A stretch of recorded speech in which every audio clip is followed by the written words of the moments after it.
केंद्र सरकार के कर्मचारियों के लिए यूनिफाइड पेंशन स्कीम यूपीएस को मंजूरी मिल गई है। पिछली नेशनल पेंशन स्कीम को लेकर सरकार को काफी विरोध का सामना करना पड़ रहा था।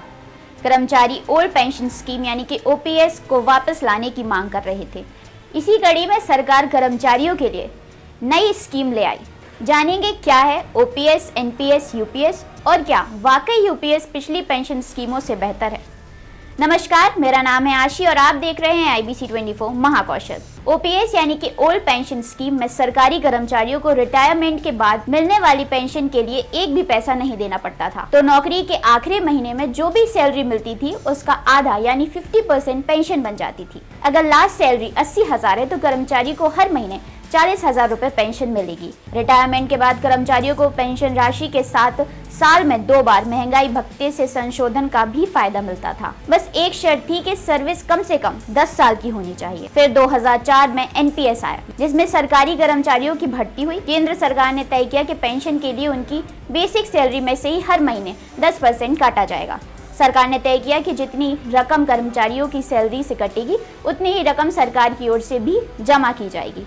हालांकि बाद में मोदी सरकार ने सरकार का हिस्सा 10 से बढ़ाकर 14% कर दिया। जब ये योजना शुरू हुई तो केवल सरकारी कर्मचारियों के लिए डिजाइन की गई थी। फिर 2009 में इसे भारत के सभी नागरिकों के लिए खोल दिया गया। क्योंकि इकट्ठा हुआ पैसे पर कोई निश्चित ब्याज नहीं तय किया गया था, तय हुआ कि इन पैसों को अलग अलग स्कीम्स के तहत बाजार में इन्वेस्ट किया जाएगा।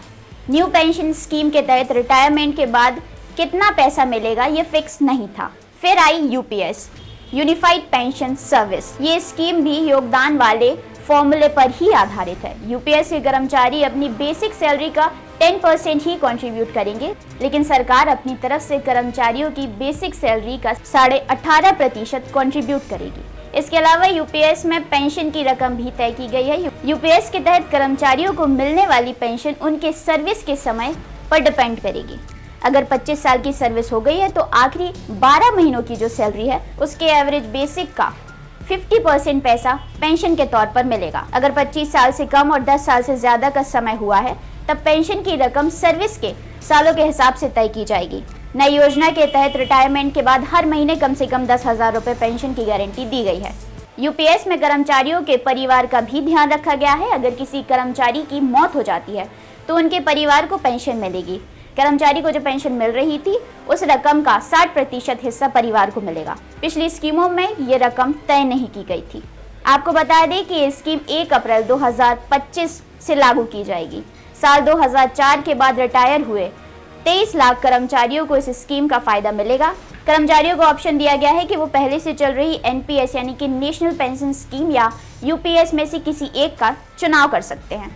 इसी तरह की इन्फॉर्मेशन और अपडेट्स को जानने के लिए हमसे जुड़े रहिए।